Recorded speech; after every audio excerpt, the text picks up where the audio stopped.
ಪರಮಾತ್ಮನನ್ನ ಮರೆಯೋದು, ಕೆಟ್ಟ ಜನರ ಸಂಪರ್ಕ ಬೆಳೆಸೋದು, ಸಜ್ಜನರ ಸಂಪರ್ಕ ಇಲ್ಲದೆ ಇರೋದು, ಈ ಮೂರರಿಂದ ಉಂಟಾಗ್ತಕ್ಕಂಥ ದುಃಖ, ಇಂಥ ದುಃಖವನ್ನ ರಾಘವೇಂದ್ರ ತೀರ್ಥರು ಪರಿಹಾರ ಮಾಡತಕ್ಕಂಥವರಾಗಿದ್ದಾರೆ. ಹಾಗಾಗಿ ಅನೇಕ ರೀತಿಯಾದ ದುಃಖಗಳನ್ನು ಇವತ್ತಿನ ದಿನ ಮನುಷ್ಯ ತನ್ನ ಸಂಸಾರ ಜೀವನದಲ್ಲಿ ಇದ್ದಾಗ ಅನುಭವಿಸ್ತಾನೆ.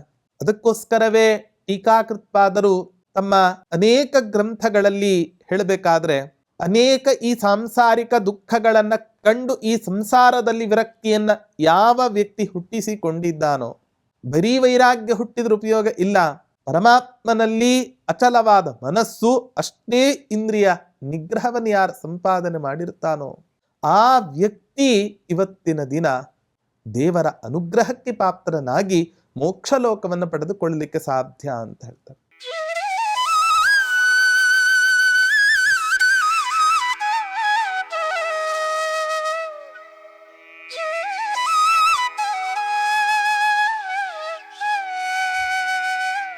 ಯೋಂತಃ ಪ್ರವಿಶ್ಯ ಮಮ ವಾಚಮಿಮಾಂ ಪ್ರಸುಪ್ತಾಂ ಸಂಜೀವಯತ್ಯಖಿಲ ಶಕ್ತಿಧರಸ್ವಧಾಮ್ನ ಅನ್ಯಾಂಶ್ಚ ಹಸ್ತಚರಣಶ್ರವಣತ್ವಗಾದೀನ್ ಪ್ರಾಣಾನ್ ನಮೋ ಭಗವತೆ ಪುರುಷಾಯ ತುಭ್ಯಂ.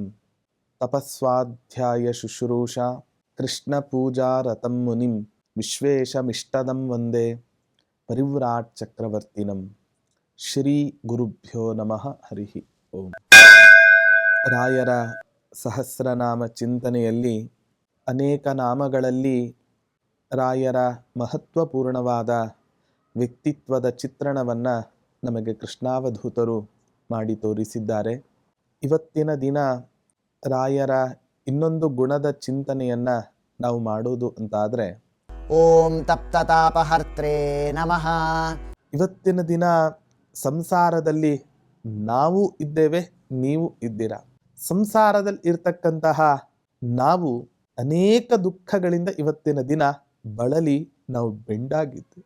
ಈ ದುಃಖಗಳಿಂದ ಬಳಲಿ ಬೆಂಡಾದಂತ ನಮಗೆ ಆ ದುಃಖವನ್ನ ಕಳೀತಕ್ಕಂಥ ಒಬ್ಬ ಮಹಾನುಭಾವರು ಬೇಕು. ಆ ದುಃಖ ಕಳೀತಕ್ಕಂಥ ಮಹಾನುಭಾವರು ಯಾರು ಅಂದ್ರೆ ರಾಘವೇಂದ್ರ ಪ್ರಭುಗಳು.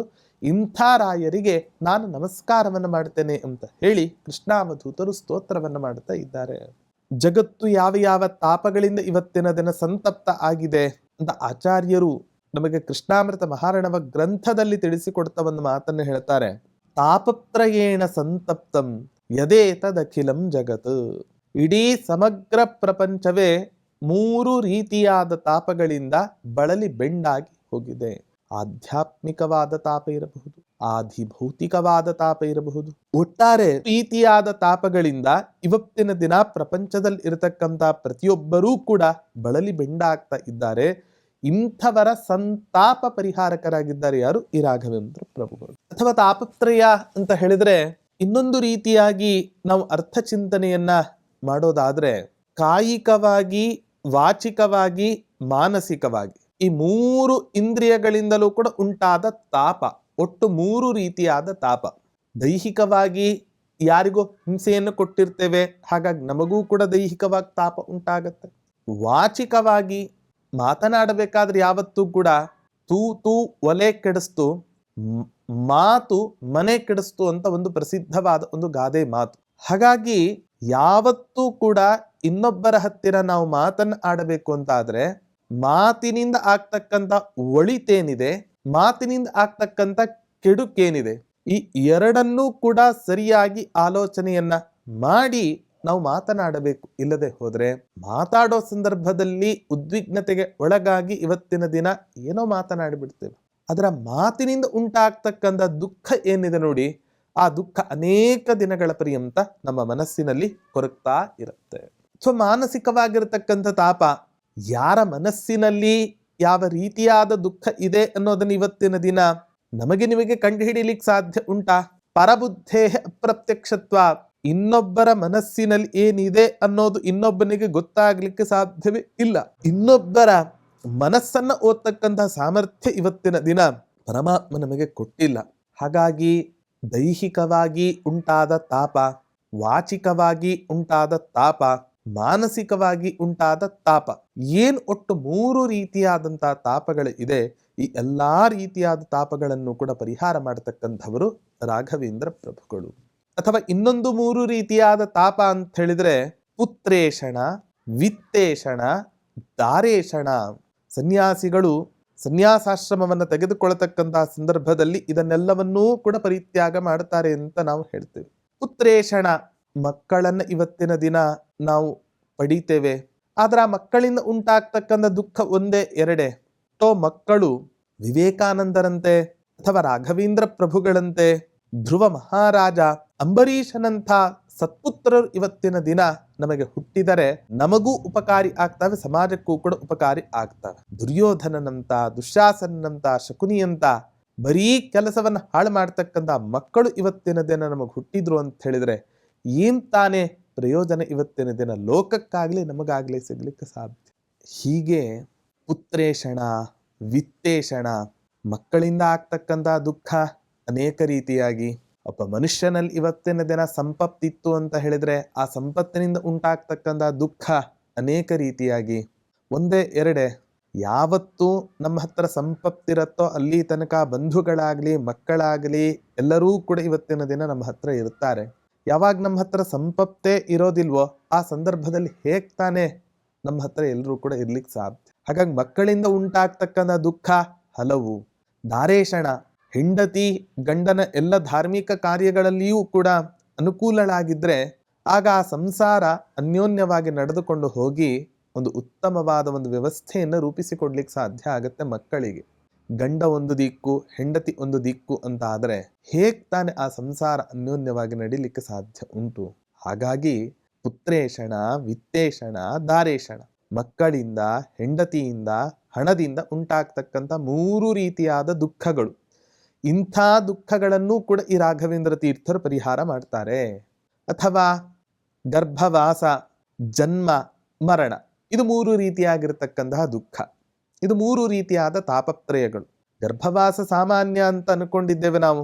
ಗರ್ಭವಾಸ ಅಂತ ಹೇಳಿದ್ರೆ ಏನು? ಯಮನ ಲೋಕದಲ್ಲಿ ಅನುಭವಿಸ್ತಕ್ಕಂಥ ದುಃಖ ಬೇರೆ ಅಲ್ಲ, ತಾಯಿಯ ಗರ್ಭದಲ್ಲಿ ಇದ್ದು ಆ ಮಗು ದುಃಖವನ್ನು ಅನುಭವಿಸ್ತಕ್ಕಂತಹದ್ದು ಬೇರೆ ಅಲ್ಲ. ತಾಯಿಯ ಗರ್ಭವಾಸವೂ ಕೂಡ ಒಂದರ್ಥದಲ್ಲಿ ನರಕವಾಸಕ್ಕೆ ಸಮಾನವೇ ಆದದ್ದು. ಹಾಗಾಗಿ ತಾಯಿಯ ಗರ್ಭವಾಸದಿಂದ ಉಂಟಾಗ್ತಕ್ಕಂಥ ದುಃಖ ಆಗಿರಬಹುದು.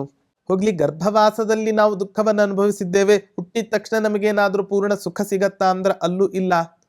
ಹುಟ್ಟಿದ್ವಿ ಅಂತಾದ್ರೆ ದುಃಖದ ದುಮ್ಮಾನಗಳೇ ಇವತ್ತಿನ ದಿನ ನಮಗೆ ಉಂಟಾಗತ್ತೆ. ಸರಿ, ಈ ದುಃಖದ ದುಮ್ಮಾನಗಳಲ್ಲೇ ಬಿದ್ದು ಸಂಪೂರ್ಣ ಹಾಗೆ ಇದ್ದು ಬಿಡೋಣ, ಮರಣವೇ ಬೇಡ ಅಂತ ಹೇಳಿದ್ರೆ ಮರಣದ ಭಯ ಇದೆ. ಗರ್ಭವಾಸದ ಭಯ, ಹುಟ್ಟಿನ ಭಯ, ಮರಣದ ಭಯ. ಕೃಷ್ಣ ಪರಮಾತ್ಮ ಹೇಳಿದಂತೆ ಜಾತಸ್ಯಹಿ ಧ್ರುವೋ ಮೃತ್ಯು ಧ್ರುವಂ ಜನ್ಮ ಮೃತಸ್ಯ ಚ ಅನ್ನೋ ಮಾತಿನಂತೆ ಒಬ್ಬ ವ್ಯಕ್ತಿ ಇವತ್ತಿನ ದಿನ ಹುಟ್ಟಿದ್ದಾನೆ ಅಂತ ಹೇಳಿದ್ರೆ ಸಾವು ಆ ವ್ಯಕ್ತಿಗೆ ಕಟ್ಟಿಟ್ಟ ಬುತ್ತಿ.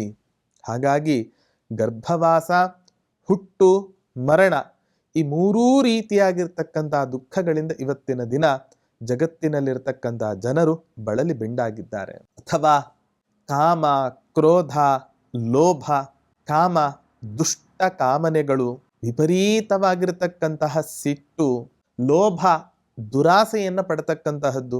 ಪ್ರತಿಯೊಂದು ವಿಷಯದಲ್ಲಿಯೂ ಕೂಡ ಕಂಡ ವಸ್ತುಗಳೆಲ್ಲವೂ ಕೂಡ ನನಗೆ ಬೇಕು ಎನ್ನುವಂತಹ ಭಾವನೆ ಇತ್ತು ಅಂತ ಹೇಳಿದ್ರೆ ಆ ವ್ಯಕ್ತಿ ಯಾವತ್ತೂ ಕೂಡ ಉದ್ಧಾರ ಆಗ್ಲಿಕ್ಕೆ ಸಾಧ್ಯ ಇಲ್ಲ.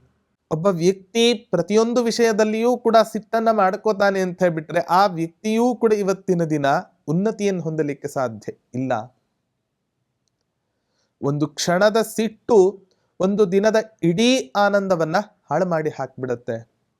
ಹಾಗಾಗಿ ನಮಗೆ ಸಿಟ್ಟು ಬಂತು ಅಂತ ಹೇಳಿದ್ರೆ, ಒಂದು ಕ್ಷಣ ಸಿಟ್ಟು ಬಂತು ಅಂತ ಹೇಳಿದ್ರೆ ಸುಮ್ಮನೆ ತಣ್ಣಕ್ಕೆ ಕೂತ್ ಬಿಡ್ಬೇಕಂತೆ. ಆಗ ಇದ್ದ ಎಲ್ಲ ಸಿಟ್ಟು ಕೂಡ ನಮಗೆ ಗೊತ್ತಿಲ್ಲದಂತೆ ಮಾಯ ಆಗಿ ಹೋಗ್ಬಿಡತ್ತೆ.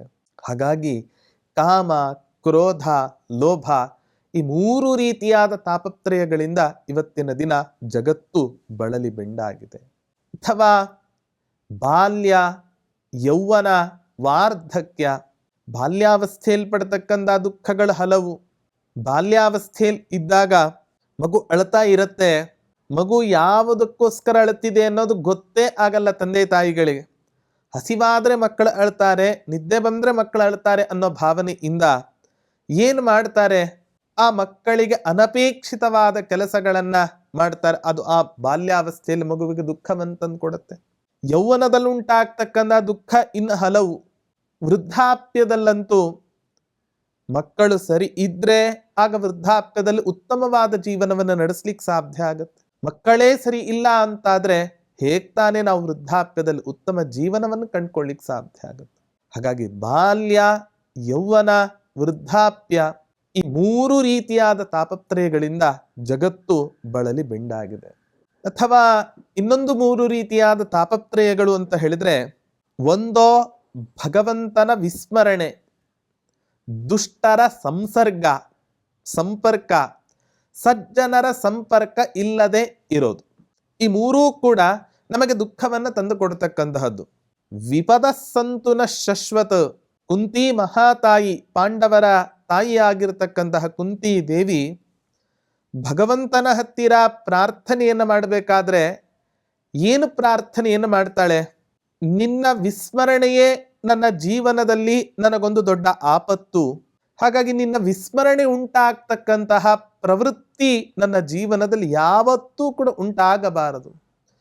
ಹಾಗಾಗಿ ಭಗವಂತನ ವಿಸ್ಮರಣೆಯೇ ಅರ್ಥಾತ್ ದೇವರನ್ನ ಮರೆಯೋದೇ ನಮ್ಮ ಜೀವನದಲ್ಲಿ ಆಪತ್ತು ತಂದುಕೊಂಡಂತೆ, ಆಪತ್ತನ್ನು ಎಳೆದುಕೊಂಡಂತೆ.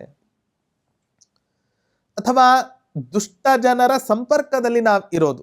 ನಾವೇನಾದ್ರೂ ದುಷ್ಟರ ಸಂಪರ್ಕದಲ್ಲಿ ಇದ್ರೆ ಹೇಗ್ ತಾನೇ ನಾವು ಒಳ್ಳೆಯವರಾಗ್ಲಿಕ್ಕೆ ಸಾಧ್ಯ ಉಂಟು? ಸಜ್ಜನರ ಸಂಪರ್ಕ ಇದ್ದಾಗ ಅವರ ಅಲ್ಪ ಸ್ವಲ್ಪ ಗುಣಗಳಾದರೂ ಕೂಡ ಇವತ್ತಿನ ದಿನ ನಮ್ಮ ಮೇಲೆ ಪ್ರಭಾವ ಬೀರ್ಲಿಕ್ಕೆ ಸಾಧ್ಯ ಆಗುತ್ತೆ. ದುಷ್ಟರ ಸಂಪರ್ಕ ಇದ್ರೆ ದುಷ್ಟರ ಗುಣಗಳು ಇವತ್ತಿನ ದಿನ ನಮ್ಮ ಮೇಲೆ ಪ್ರಭಾವವನ್ನು ಬೀರಿ ನಾವು ಕೂಡ ಇವತ್ತಿನ ದಿನ ದುಷ್ಟರೇ ಆಗ್ತಕ್ಕಂತಹ ಸಂದರ್ಭ ಒದಗಿ ಬರುತ್ತೆ. ಸಂಗಾತ್ ಸಂಜಾಯತೆ ಕಾಮಃ, ಕಾಮಾತ್ ಕ್ರೋಧೋಭಿಜಾಯತೆ, ಕ್ರೋಧಾತ್ ಭವತಿ ಸಂಮೋಹಃ, ಸಂಮೋಹಾತ್ ಸ್ಮೃತಿ ವಿಭ್ರಮಃ, ಸ್ಮೃತಿ ಭ್ರಂಶಾತ್ ಬುದ್ಧಿನಾಶೋ, ಬುದ್ಧಿನಾಶಾತ್ ಪ್ರಣಶ್ಯತಿ. ದುಷ್ಟರ ಸಂಪರ್ಕದಿಂದ ಆಗ್ತಕ್ಕಂತಹ ಹಾನಿ ಏನು ಅನ್ನೋದನ್ನ ಕೃಷ್ಣ ಪರಮಾತ್ಮ ನಮ್ಮ ಕಣ್ಣೆದುರಿಗೆ ತೆರೆದಿಟ್ಟು ಬಿಟ್ಟಿದ್ದಾನೆ. ಹಾಗಾಗಿ ದುಷ್ಟರ ಸಂಪರ್ಕವೂ ಕೂಡ ನಮಗೆ ಜೀವನದಲ್ಲಿ ದುಃಖದಾಯಕವಾದದ್ದು. ಇನ್ನೊಂದು ಸಜ್ಜನರ ಸಂಪರ್ಕ ಇಲ್ಲದೆ ಇರೋದು. ದಾಸರಾಯರು ಎಷ್ಟು ಸೊಗಸಾಗಿ ವರ್ಣನೆ ಮಾಡ್ತಾರೆ. ಸಜ್ಜನರ ಸಂಘ ಹೆಜ್ಜೆಯನ್ನು ಸವಿದಂತೆ ಅಂತ ಒಂದು ಮಾತನ್ನು ಹೇಳ್ತಾರೆ. ಸಜ್ಜನರ ಸಂಪರ್ಕವನ್ನು ನಾವು ಜೀವನದಲ್ಲಿ ಮಾಡಿದ್ದೇವೆ ಅಂತ ಹೇಳಿದ್ರೆ ಇದಕ್ಕಿಂತಲೂ ಮಿಗಿಲಾದ ಇನ್ನೊಂದು ಉತ್ತಮ ಕೆಲಸ ಇಲ್ಲ. ಯಾಕೆ? ಸಜ್ಜನರು ಕೇವಲ ತಾವು ಮಾತ್ರ ಉದ್ಧಾರ ಆಗದೆ ತಮ್ಮೊಟ್ಟಿಗೆ ಇರತಕ್ಕಂಥ ಎಲ್ಲರನ್ನೂ ಕೂಡ ಹೊಂದಿಸಿಕೊಂಡು ಹೋಗ್ತಕ್ಕಂಥ ಪ್ರವೃತ್ತಿ ಉಳ್ಳವರಾಗ್ತಾರೆ. ಹಾಗಾಗಿ ಸತ್ಸಂಸರ್ಗರಾಹಿತ್ಯ, ಸಜ್ಜನರ ಸಂಪರ್ಕ ಇಲ್ಲದೆ ಇರೋದು ಏನಿದೆ ನೋಡಿ, ಇದು ಕೂಡ ಒಂದು ದುಃಖದಾಯಕವಾದದ್ದು.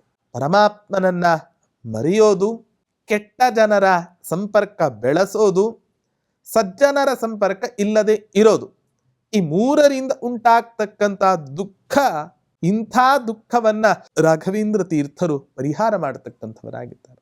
ಹಾಗಾಗಿ ಅನೇಕ ರೀತಿಯಾದ ದುಃಖಗಳನ್ನು ಇವತ್ತಿನ ದಿನ ಮನುಷ್ಯ ತನ್ನ ಸಂಸಾರ ಜೀವನದಲ್ಲಿ ಇದ್ದಾಗ ಅನುಭವಿಸ್ತಾನೆ.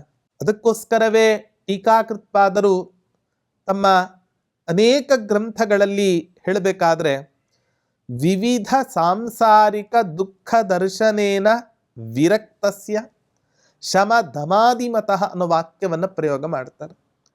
ಅನೇಕ ಈ ಸಾಂಸಾರಿಕ ದುಃಖಗಳನ್ನು ಕಂಡು ಈ ಸಂಸಾರದಲ್ಲಿ ವಿರಕ್ತಿಯನ್ನ ಯಾವ ವ್ಯಕ್ತಿ ಹುಟ್ಟಿಸಿಕೊಂಡಿದ್ದಾನೋ, ಬರೀ ವೈರಾಗ್ಯ ಹುಟ್ಟಿದ್ರ ಉಪಯೋಗ ಇಲ್ಲ, ಪರಮಾತ್ಮನಲ್ಲಿ ಅಚಲವಾದ ಮನಸ್ಸು, ಅಷ್ಟೇ ಇಂದ್ರಿಯ ನಿಗ್ರಹವನ್ನು ಯಾರು ಸಂಪಾದನೆ ಮಾಡಿರ್ತಾನೋ ಆ ವ್ಯಕ್ತಿ ಇವತ್ತಿನ ದಿನ ದೇವರ ಅನುಗ್ರಹಕ್ಕೆ ಪಾತ್ರನಾಗಿ ಮೋಕ್ಷ ಲೋಕವನ್ನು ಪಡೆದುಕೊಳ್ಳಲಿಕ್ಕೆ ಸಾಧ್ಯ ಅಂತ ಹೇಳ್ತಾರೆ. ಹಾಗಾಗಿ ವಿವಿಧ ಸಾಂಸಾರಿಕ ದುಃಖಗಳು ಅಂತ ಏನು ಇದ್ದಾವೋ ಆ ಎಲ್ಲ ವಿವಿಧ ಸಾಂಸಾರಿಕ ದುಃಖಗಳಲ್ಲಿ ಈಗ ಹೇಳಿರ್ತಕ್ಕಂಥ ದುಃಖಗಳು ನಮಗೆ ಕಾಣಿಸ್ತವೆ. ಇಂತಹ ದುಃಖಗಳನ್ನು ಪರಿಹಾರ ಮಾಡತಕ್ಕಂತಹ ಕಾಮಧೇನುಗಳು ಅಂತ ಹೇಳಿದರೆ ರಾಘವೇಂದ್ರ ಪ್ರಭುಗಳು ಅಂತ ಹೇಳಿದರೆ ಅದು ತಪ್ಪಾಗಲಿಕ್ಕೆ ಇಲ್ಲ. ಇಂತಹ ಮಹಾನುಭಾವರಾದ ನಮ್ಮ ನಿಮ್ಮೆಲ್ಲರ ದುಃಖ ಪರಿಹಾರಕರಾದ ಯಾವ ರಾಘವೇಂದ್ರ ಪ್ರಭುಗಳಿದ್ದಾರೆ ಅಂತಹ ಮಹಾನುಭಾವರಿಗೆ ನಾನು ನಮಸ್ಕಾರವನ್ನು ಮಾಡ್ತಾ ಇದ್ದೇನೆ ಅನ್ನೋ ಒಂದು ವಿನಮ್ರವಾದ ಚಿಂತನೆ ಅಥವಾ ಪ್ರಾರ್ಥನೆ ಈ ನಾಮದಲ್ಲಿ ಇದೆ ಅನ್ನೋದನ್ನು ನಾವು ತಿಳ್ಕೊಬೇಕು.